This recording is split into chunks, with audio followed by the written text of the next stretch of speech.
Hey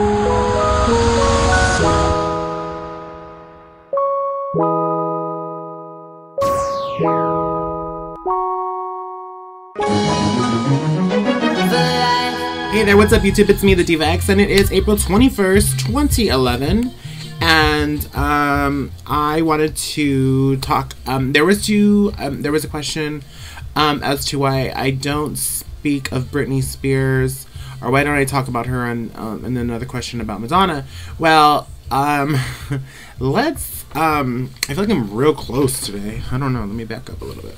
So, let me get centered, there we go. Britney Spears.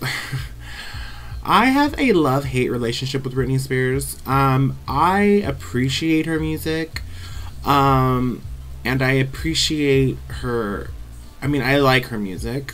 I've always liked her music since, you know, the first, Britney Spears, or the first Britney Spears, but Britney Spears, the first, you know, the debut of Britney Spears. There hasn't been anything that she's put out that I really have hated. I've really liked all of her CDs, but I think right now, like, I like her new CD, Femme Fatale. I have it, but I think as far as like she's a listening artist. She's a person she listened to, just much like, and actually I can't really say that about Katy Perry. Surprised me when she performed live. I think it was the, maybe it was even MTV Awards. I forget which one, but she did a really good job vocally, and I was impressed. And then, you know, Rihanna, her too. I think her albums are good. Every video clip that I've seen her sing live has not really been spectacular. And I really just kind of, right now I think is a time that vocally and as an entertainer, it's the time where people need to really step up their game. And Britney Spears is up to me, and she's a product. She's a product of Britney Spears. She's a product of a legacy that she built, and she needs to keep it going. So I get that, and I just think that maybe she, you know, I know in the interview she says, oh, I would be happier on stage and blah, blah, blah, blah. But, like, I feel like I watch her on stage, even just the promo tours that she's done with this new album, and it was kind of like she wasn't really happy to be there. Like, she was just like, okay, do step, y'all. Step 1, step 2, 4, 5, 7, 8, 6, 7. And then it was like, okay, show over, let me go home. Like, I think her life is on a different level because, you know, you have kids. Kids change everything, I believe. I mean, that's why I don't want any. But kids change everything. And things that used to be as important to you, such as maybe performing, aren't as important. And I mean, and that's not to say that she shouldn't perform anymore, but I think she should, if she's not feeling it, she should take some time. Like, I mean, not that she hasn't taken enough time, but, like, really take the time to be Britney Spears the mom. Because you don't, I mean, especially with the young kids, I think you don't really get that back. So, or you can't get that back from them. And, you know, if you're having your nanny do everything, and I don't know what kind of mom she is. She seems like she's a good mom. I mean, well, in more recent days, she seems like she's a good mom. You know, she was saying she takes her kids to school and so on and so forth. So, I think she tries to be there, but I think she needs, to me, I think she'd be more happier being mom, not necessarily being Britney Spears and then being mom. Like, I think she wants, I don't know, personally. This is just my opinion. So anyways, I don't really talk about her that much because I mean, I like her music, but I really, as Britney Spears, the artist, the entertainer, I don't find her all that, I mean, I cringed. When I watched her on the Good Morning America, the MTV thing, I was just kind of like, oh, like, because I want her to, I wish nothing but the best for the girl, and it's just kind of disappointing to see that. I mean, even the circus tour, she turned it up, but, like, to turn the mic on and say, hello, Sacramento, when you're in San Jose, like, I mean, if you can't give that much effort, like, I just think you should just lay down, just take a nap, go take a nap, girl. Don't shave your head, don't do nothing like that, just take a nap. I don't know. As far as Madonna goes, I am a huge Madonna fan. I am probably one of the biggest Madonna fans, and I know that, you know, everybody says that, but I really do love Madonna. Like, Madonna is the end-all be-all for me. Excuse me, I feel like I'm getting sicker. I mean, I felt that I was getting better. Now I'm feeling like I'm getting sicker. So excuse my voice just is starting to clear out. Which sucks because I have Frozen show right now. But anyways, back to Madonna. So right now apparently she's been doing she's directing some things. She's doing some of this Malawi stuff. She's being sued. She has a lot of things going on. There has been talks about her getting into the studio with a lot of really hot producers. Nothing's leaked yet. Nothing's been set yet. Hopefully by this year we'll hear something. It's supposed to be dance. It's supposed to be back to the roots, so something confession-ish. Hopefully not too like hip hop and R&B, like sweet, sticky and sweet. Because not that I didn't like it. It was just kind of. So yeah. Hopefully something soon. I mean, it's a new year, so maybe all these other girls are coming out with something new. Okay, let's talk about something new. Beyonce's new song. I don't know what happened to Beyonce on that track.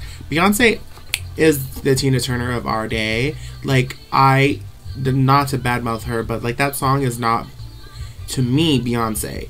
That song, I don't know if she's trying to like just stay in the game or compete, but she doesn't really have to on that level, because anything she really, well, not anything, because clearly I'm talking about the song, but most of everything that she's done makes it happen. And maybe the video will change my mindset about the song, but even just the melody, the beat, the flow of it just doesn't seem Beyonce to me, which is good, I guess, that we're going in a different area, but you also want people to like it.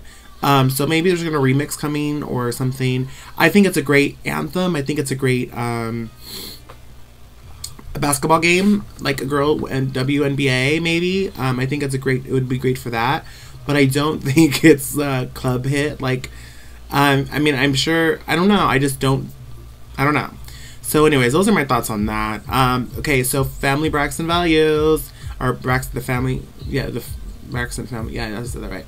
I do love it. I really hope that you've watched the show.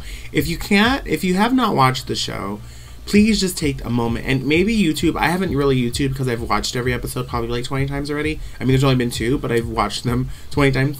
And it's a great show. I think if you YouTube it, I know I keep talking about it, and I'm probably not going to stop talking about it until it's over. But that's just how it goes. So tonight we have a Drag U performance, Drag U presentation from some of the ladies who... our goal was to, I mean, if you saw Drag U, the show from RuPaul, I kind of thought it was it wasn't a hit to me. It wasn't RuPaul's Drag Race. It was kind of like it's a fluff show. And so we did our own version of Drag U, and we actually just helped anybody who would want to get into drag, because I've seen a lot of amateur queens pop up here and there, and I think that they're just doing what they think is right, and I don't think that there's any guidance for them. And so we were talking amongst ourselves, the girls in the show, and we decided that it would be better to, instead of just throwing girls on stage and just letting them do whatever, like kind of working with them and giving them some tips and tricks and helping them produce what they want. Like, I'm not going to come to you and tell you you're doing this, this, and this. It's more like, well, what do you want to do? What do you see it? How do you see it? And then helping them with what they need. Letting them telling us, because I don't want to produce queens. I don't want to make, cookie cutter molds of anybody, because that's not really fun. I want everyone to have their own individuality, which is kind of like really kind of been the premise of the show, and I think that's what makes the show work. We're not trying to all be the same, and we're all on different genres of drag, I think. Yeah, so Drag U, and if anyone's interested in a local area, and really, it's really for people who have really already made the decision that they want to do drag, not like someone who's like contemplating it, because you really have to like want to do it. Like, I don't want anyone that's just kind of like, well, I'm not sure. You need to like be on it, because we want to move forward. Like, we want to go for it. And then like when it comes down to it, time and effort is like really comes into like, if you're just not sure, then you're wasting the time, our time, or someone else's time potentially that would be in that position. So, if you're interested, if you're available, if you're wanting to, and really if you have something in mind that it's kind of like not necessarily traditional or what you think would work, let's explore it. I mean, there's been some really radical things that have gone down on that stage, and I'm not opposed to it. If you're comfortable and I'm comfortable and everyone else is, you know, we're good. So anyways, that's that. My voice is like not having it. So I'm going to stop talking and then put this video up, and then I'm going to bounce. So thank you guys for watching. Hopefully that answers some of your guys's, well, answers your Britney Madonna questions, and a little bit of Braxton family values. That's it. So I'm not going to talk anymore because it's not working out. So thank you guys for watching, and good night.